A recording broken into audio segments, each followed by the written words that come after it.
Yes. Muri yeZimbabwe nadzoka zvekare. Regedzai timbobata the Civic Engagement Forum of Zimbabwe. Tinzi kuti vari kuti nenyaya dzedemo boss pane maorganizations akawanda ka. Panenge pachipisa. So it's always important kuti ukambobata mamwe maorganizations unzwa kuti vari kuti pakashata ma1. Yes, General Sithole. It's been a long time. Sakada lolo tiripo zvedu tiri kungodai saka ndatigedza ndimbobata ka Civic Engagement Forum ndakati ayo ndo vanhu vekuti vanga vari kutrustwa nevanhu vari kufamba nerevolution kubva kudhara katimbodiscussa timbonzwawo kuti vari kutiwo kudi nenhimbe iri kurongwa yemusi wa 31 July iyo because magarawo following yamunayo yacho iyoyo ka vanhu venyu vanenge kutonzwisisawo kuti munhu azopinda mangwana akuzodzoka kuti akuchema kuti general munozotiudzawo kuti zvakamira sei kana kuti general sem sina kuti dzotiende kune chinhu chakanaka kudai so ndoda kunzwawo imimi maonero enyu about nyaya yemusi wa 31 iyoyi. Thank you so much Kulian. Ini position yangu iri pa public domain. Okay. Nyaya ye 31 July chiri kunzi chinhu chevanhu. But chine vanhu vari vocal pamusoro pacho. So our efforts dzekuda kutrya kuti ti understand kuti how do we coordinate people sezvamunoziva kuti tanga tagara tichishanda nevanhu. Yes. Ungozonzwa chanyuka. Takazonzwa takuudzwa kuti aiwa ukangobvunza kuti ndechani uri mutengesi. Okay. So that was a pure effort yekuda kutrya kuunderstand. Nekuda kuti the moment vanhu yavanotaura nezvepeaceful demonstration vari kutaura nezvedemonstration which is coordinated, a clear demonstration, mobilized demonstration with marshals vanenge vachifamba nekuudza vanhu zvekuita anini mazvona. Of which zvinhu zvese izvozvo zvinofanirwa kuti zviine vanhu vanotora responsibility ndo vatati tange tati tishande tese tikabva tabhatirwa information vatati chero kana zvadaro which means hachisiri chinhu chedu. Ini I'm not in support of that 31 man. Okay. Because nekuda lack of transparency iripo. Because the failure to have zvinhu zvandiri kutaura pano kana chichinzi chinhu chevanhu chisina vanhu vanocontrola inonzi mass uprising. Okay. Which I think the people of Zimbabwe might think tiri vatengesi nekuda kwekuti avadi hawo kuti tivaudze chokwadi. Asi chokwadi chatinoda kutaura ndechekuti for the mass uprising muri yeZimbabwe apart from my emotions avanavo havasati vava ready pamusoro peizvozvo. So that is my position. I did not come to this position nekuda kwekuti handisi kunzwa mapain evanhu. It is because as a leader aifamba nevamwe chandakangoita kungotaura chokwadi because civic education chinhu chakanaka kana muchida kuita something in a revolution. Saka nekuda kwekuti chokwadi ichocho chakatadza kutambirika instead tobva tatonzi tiri vatengesa tikati aiwa chiregai tichigara tatengesa tisingasapote chinhu chatisingazwisisi. ndikupanzwisisa but imimi sinzi mataura position yenyu imimi handiti right ndauda uchinzwawo position ingatorwawo nevanhu vanofollowa imimi ndeipiwo position yavangatora kana kuti any advice yamungada kupa kune vanhu vari kufunga kuti okay toenda torega ende ndezvipi zvinhu zvavangatarisa kana vachikuti vazokwanisa kuwanawo answer kana musiri kuda kupindura direct ipapo pokuti vaenda kana kuti vorega. Zvichengori clear.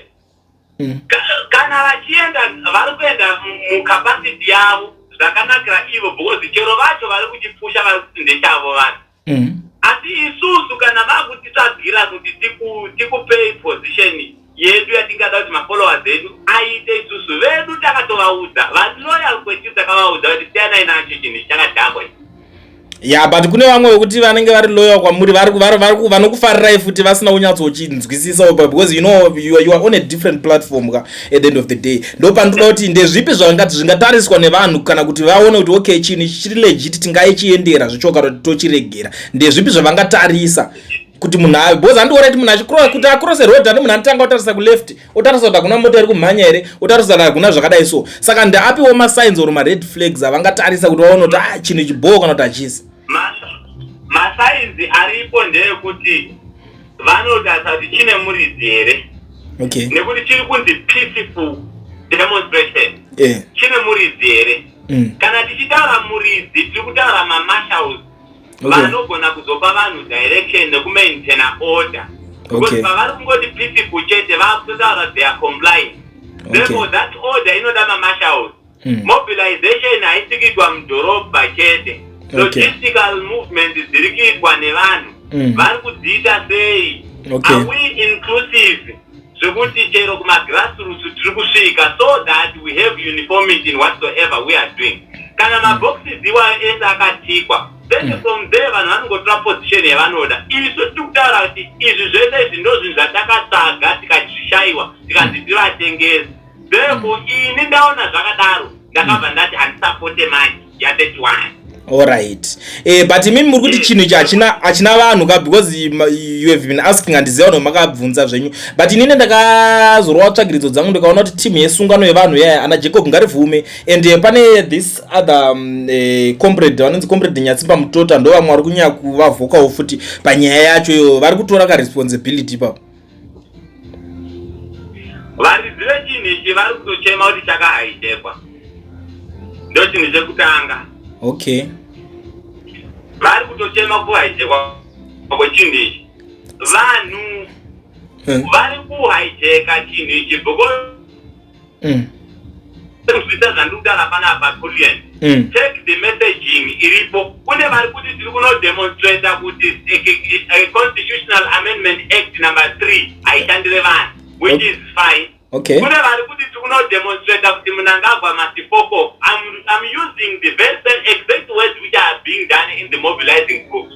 Okay. Kune vari kunodemonstrate kuti zanu yacho ngaiende iri yese. Okay. Which is which now on that? Ndo zvakaita kuti tibvunze kuti tiri kufamba tiri papi because isu tine voice revanhu, tiri kushanda nevanhu. Anini muri kundandatenda. As much as tiri vatengesi here, apana anotiteerera, we have got a number hundreds and hundreds people who are actually supporting zvatiri kutaura pano. Vatiri kuunderstandawo zvatiri kutoita izvozvo. And you can't always say any dissenting voice rinopikisa kana kutsvaguruza kunzwisisa zvamuri kuita rinenge riri voice revatengesi. It shows unity haisati yavapo. Ani mazvona. Nyaya iripo ndeyekuti vanhu havasati vava ready and havasi kuda accountability. That is why they always do character assassination over the people vanenge vachitsvaga kunzwisisa, because tanga tichifamba tese pasine 2030 tiri takanga takaita tese, pasine wori takaita tese, pasine looting takaita tese. Nhasi taakutaura kuti 31 July ngainyatsojeka kana tichicoordinata vanhu tocoordinata vanhu. Are we doing mass uprising or we are doing a peaceful demonstration? Then why are we not asking my characters aripo to describe a peaceful demonstration? Because I'm saying peaceful demonstration muruku is a guarantee ku vanhu yesefiti. What are the mechanisms which are in place? Ukabvunza zvinhu izvozvo. I know kuti handisi kutaura nevana veZimbabwe most of the time, kutaura my emotions avo. But I have decided to stand with the truth. I will be proven wrong kana 31st yabudirira. Then I will apologize to the people of Zimbabwe. Kana isina kubudirira kuti I'm still gonna withhold my words. Ndichitaura kuti zvandaitaura kuti ndo zvinodiwa kuti chinhu chichibudirira ndo zvatataura.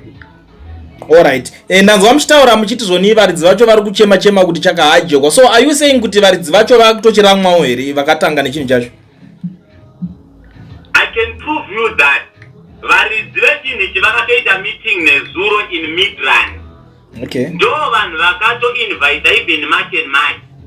Ndo vanhu vakatanga vanotori nepetition and I'm going to give you that petition. Vakadzi vaviri vaita benchmark village wekwazulu Natal. Ndo vakatanga na 31 July vakazotanga tikatanga kugaina momentum patizogara vanhu vese vakazenge vakupindira muchini. The initial message yakanga yakaitirwa this thing yakadivertwa as of now. Saka isusu tiri kuti tava neconfusion and tiri kutungamirira vana. Hatisi kuda kuita saidziraidzirwe. Toda kuunderstanda because one of the characters of a good leader, you need to make sure that you check the well-being of the people you are leading. And matona aude vanhu kuti mfuti inobudisa mvura kuti angoenda kuhondo chete then mozoita mamasi grapes pakupedzisira hazvina zvazvinoshanda.